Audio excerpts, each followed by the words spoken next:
दोस्तों grow application में अगर आप म्यूचुअल फंड में इन्वेस्ट करना चाहते हो तो मैं काफ़ी इजी तरीका आपको आज बताने वाला हूँ।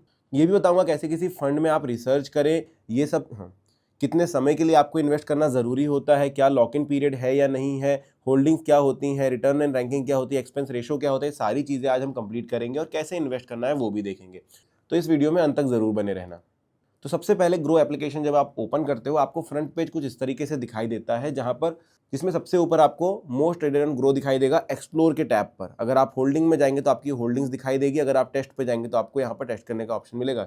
ठीक है, फिलहाल क्योंकि हमें म्यूचुअल फंड में इन्वेस्ट करना है तो आपको नीचे का बार देखना है, जहाँ पर देखिए stocks, mutual fund, UPI, credit, ये सारी चीज़ें लिखी हुई है। आपको चले जाना है म्यूचुअल फंड के ऊपर।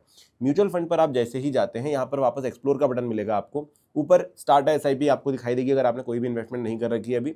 नीचे की तरफ आपको कुछ पॉपुलर फंड्स दिखाई देंगे। अब पॉपुलर फंड्स का मतलब ये नहीं होता कि आप इनमें ही इन्वेस्ट कर दीजिए। इनका सिंपल मतलब है कि ज़्यादा से ज़्यादा लोग इन पर अभी ट्रस्ट कर रहे हैं। अब देखिए यहाँ पर कुछ एक फंड्स आपको दिखाई दे रहे हैं। अगर मैं यहाँ पर ऑल म्यूचुअल फंड्स पर चला जाऊँ तो मुझे एक लिस्ट मिल जाएगी जिसमें एक फिल्टर लगा हुआ है, फिल्टर में है पॉपुलैरिटी। ठीक है, इस वजह से आपको ये इधर दिखाई दे रहे हैं। अब इनमें आप देख रहे हैं कि 3 साल का रिटर्न यहाँ पर लिखा हुआ है, जो कि 30% तक मिल रहा है एक फंड से। दूसरा फंड 30.71% दे रहा है, तीसरा फंड 21.77% बन रहा है over the period of 3 years.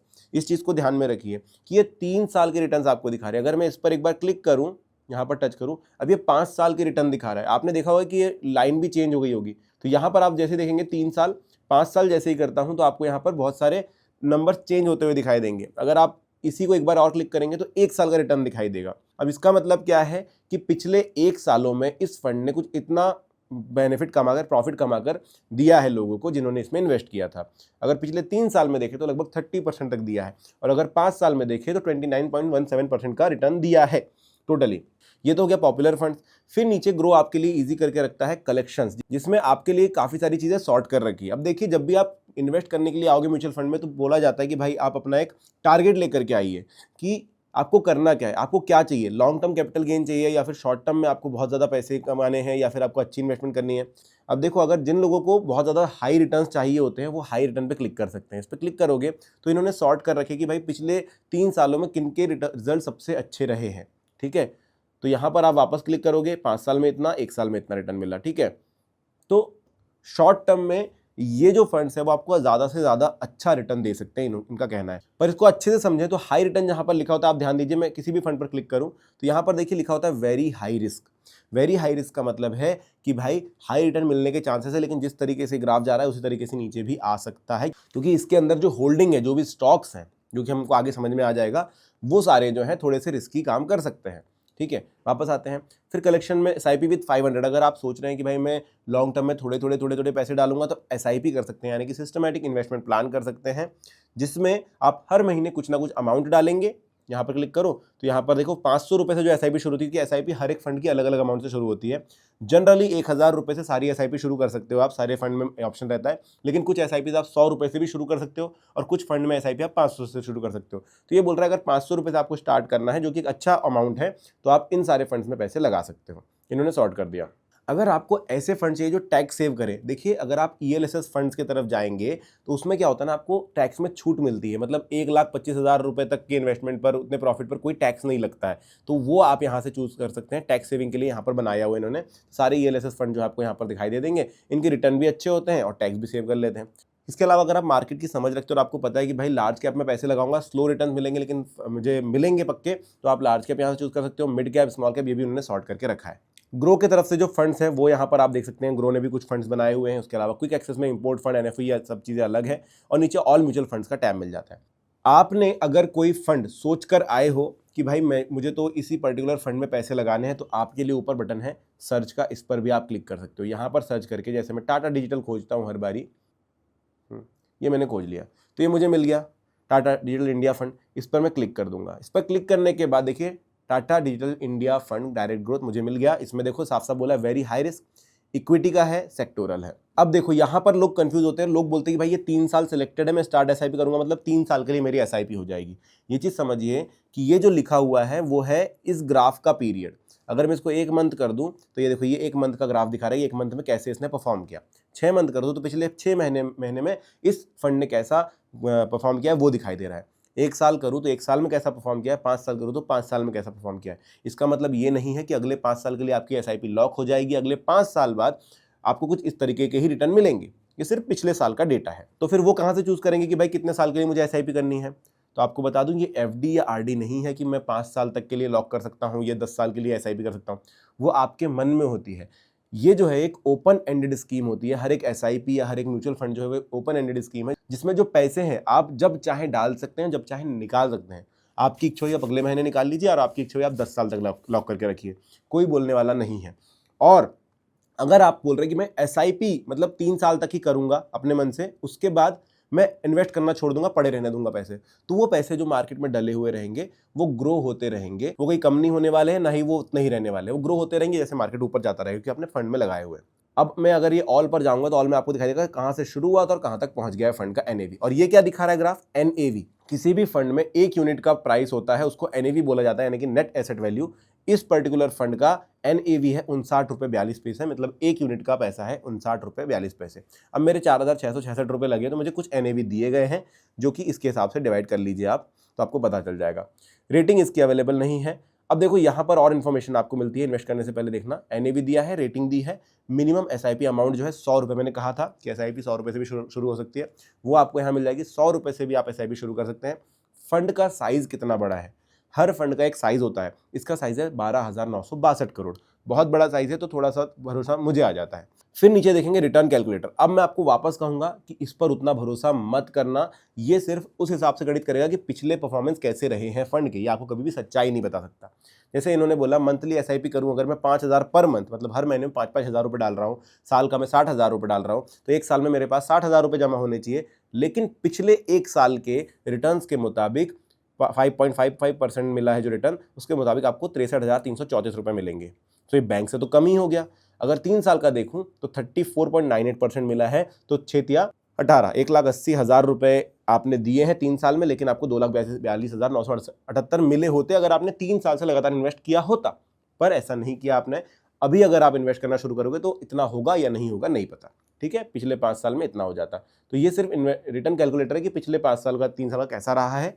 आगे क्या होगा वो आपको थोड़ी सी रिसर्च करनी पड़ेगी। कैसे? ऐसे आप देखिए यहाँ पर कैसा चल रहा है, पिछले परफॉर्मेंस देखिए, उसके बाद आप देखेंगे होल्डिंग्स।